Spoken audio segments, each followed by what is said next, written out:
തുടക്കത്തിൽ ഞാൻ ഇങ്ങനെ ഒരു സ്റ്റേറ്റ്മെൻറ്റ് പോലെ വെക്കുന്നുണ്ട്. അതായത് മൈത്രേയൻ പറയുന്ന കാര്യങ്ങൾ ആളുകൾ 60% യോജിക്കണു, പക്ഷേ ചില കാര്യങ്ങളിൽ എതിർപ്പുണ്ട് എന്ന് പലരും പറയണേക്കാം.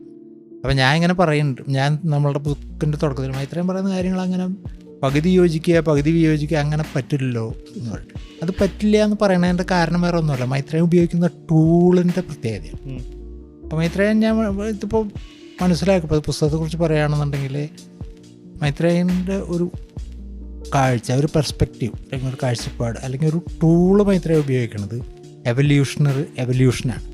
അല്ലെങ്കിൽ എവല്യൂഷണറി പെർസ്പെക്റ്റീവിലൂടെയാണ് മൈത്രേയൻ കാര്യങ്ങളെ മനസ്സിലാക്കുക.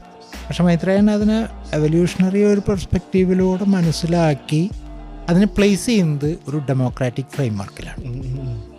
കാര്യങ്ങൾ അങ്ങനെ അറിയുക എന്നുള്ളത് മാത്രമല്ല, അറിഞ്ഞ് പ്രയോഗിക്കുന്നതിനൊരു പർപ്പസും കൂടിയുണ്ട്.